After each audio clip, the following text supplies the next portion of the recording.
दर्शकों, ये तो आपने समझा कि भारत संकट मोचन है, लेकिन दुनिया भारत की तरफ क्यों देख रही है, अब ये मैं आपको अच्छे से और विस्तार से बताता हूं। दुनिया पर इस वक्त ट्रंप नाम का खतरा मंडरा रहा है। दर्शकों, ट्रंप की सनक से दुनिया इस वक्त रावण युग के अंधकार में समा गई, जैसा त्रेता में था।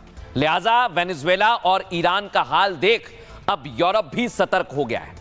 यूरोपीय देशों ने अमेरिका का ऑप्शन तलाशना शुरू कर दिया है और इस वक्त दुनिया को संकट मोचन की भूमिका में सिर्फ भारत दिखाई पड़ता है। दर्शकों, इसी उम्मीद में German chancellor Friedrich Merz Bharat के दौरे पर आए हैं, जो आपको पीएम के साथ नजर आ रहे हैं। जर्मन चांसलर ने जैसे ही वो भारत पहुंचे, हनुमान स्वरूप वाली पतंग उड़ाई।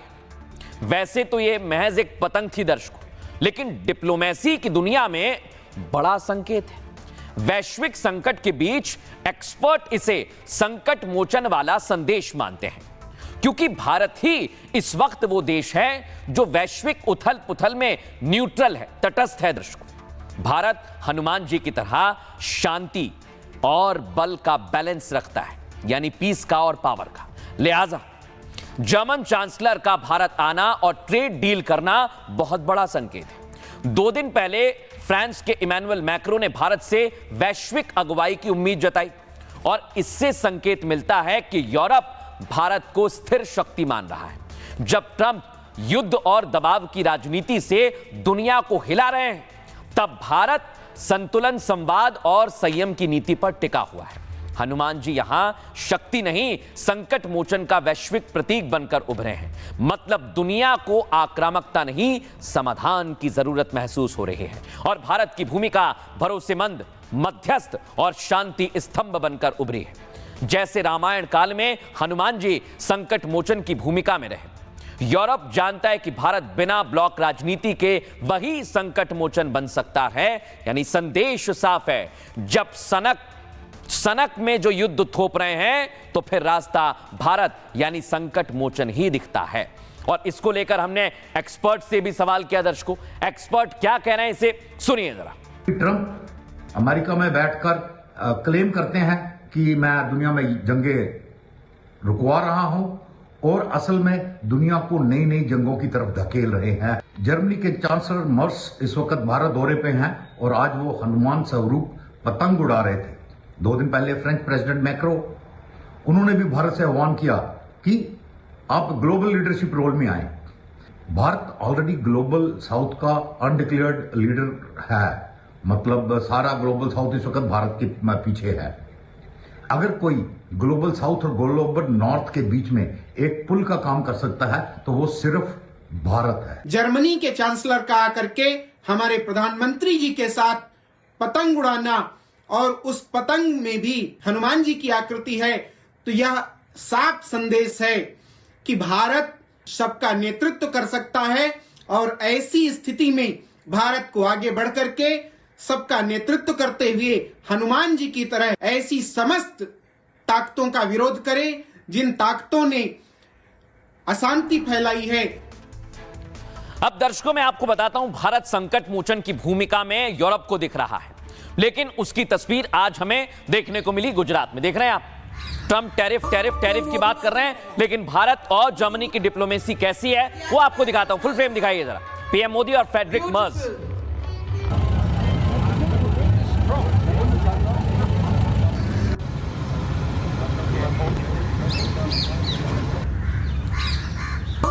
अभिवादन करवा।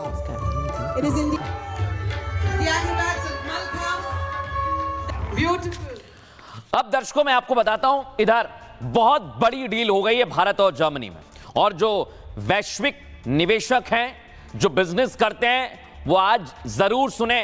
भारत और जर्मनी की ऐतिहासिक डील हुई है $50 अरब की। लेकिन ये कैसे भारत में और पूरी दुनिया में एक बहुत बड़ा संदेश है। दर्शकों, आइए आपको विस्तार से मैं दिखाता हूं और समझाता हूं। आइए, जर्मनी के साथ भारत की डील ऐतिहासिक मानी जा रही है। इस डील से एक तरफ ट्रंप की टैरिफ धमकियों से राहत मिलेगी, दूसरी तरफ यूरोप भारत के भरोसेमंद पार्टनर बढ़ेंगे, क्योंकि जर्मनी ही वो देश है जिसने नाटो के गठन की कल्पना की थी एक समय। दोनों देशों के बीच द्विपक्षीय व्यापार 50 अरब डॉलर के पार चला गया है। यह बहुत बड़ा आंकड़ा है, मैं आपको बता रहा हूं। जर्मनी की सीमेंस और एयरबस जैसी कंपनियों के अधिकारी भी दौरे पर हैं। आपको बताएं, ग्रीन एनर्जी से लेकर टेक्नोलॉजी तक भारत और जर्मनी साथ रहेंगे। वहीं डिफेंस सेक्टर को लेकर भी दोनों देशों में अहम डील की उम्मीद है। जर्मन कंपनी थिसैनक्रूप मरीन से पनडुब्बियों को लेकर बातचीत जारी है। भारतीय नौसेना के लिए इस कंपनी से 6 पनडुब्बियां बनाने पर चर्चा चल रही है, जबकि दोनों देशों के बीच FTA यानी फ्री ट्रेड एग्रीमेंट पर भी चर्चा तेज हुई है। यह साझेदारी केवल व्यापार नहीं बल्कि भू राजनीतिक बदलाव का संकेत है। जब अमेरिका की नीति अमेरिका फर्स्ट से आगे अमेरिका ओनली यानी सिर्फ अमेरिका की हो चुकी है, ट्रंप नाटो को बेकार बता रहे हैं, यूरोप की सुरक्षा पर सवाल उठा रहे हैं और ग्रीनलैंड पर कब्जे की धमकी देकर नाटो में गहरी दरार डाल रहे हैं। यही वजह है दर्शकों, संकट के दौर में जर्मनी और फ्रांस जैसे देश भारत की ओर झुक रहे हैं।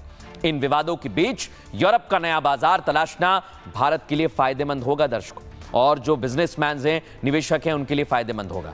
इसलिए आज आपको सुनना चाहिए, प्रधानमंत्री नरेंद्र मोदी ने बहुत बड़ा संकेत दिया है। सुनवा रहा हूं आपको। रिश्तों की प्लेटिनम जुबिली और भारत जर्मनी स्ट्रैटेजिक पार्टनरशिप की सिल्वर जुबिली मना रहे हैं।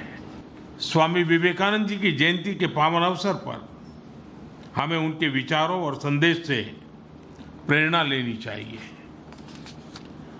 उनका संदेश स्पष्ट था कि एक सशक्त राष्ट्र वही होता है जो आत्मबल, आत्मनिर्भरता और जिम्मेदारी के साथ दुनिया से जुड़ता है।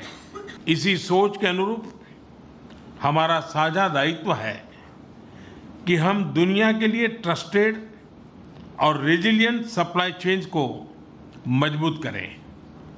हमने तय किया है कि इस सीमलेस इकोनॉमिक पार्टनरशिप को लिमिटलेस बनाया जाए।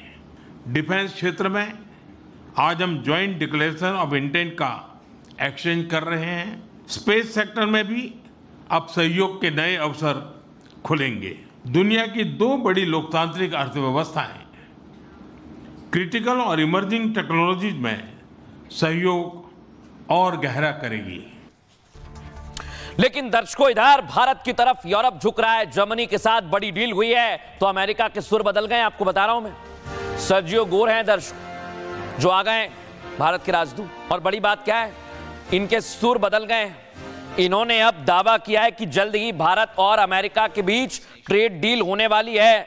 आपको सुनवाता हूं मैं, अमेरिकी राजदूत सर्जियो गोर ने क्या कहा है, सुनवाइए जरा। Many of you have asked me for an update on the ongoing trade deal negotiations. Both sides continue to actively engage. In fact, the next call on trade will occur tomorrow.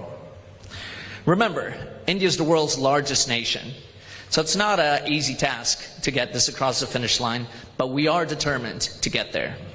And while trade is very important for our relationship, we will continue to work closely together on other very important areas, such as security, counterterrorism, energy, technology, education, and health.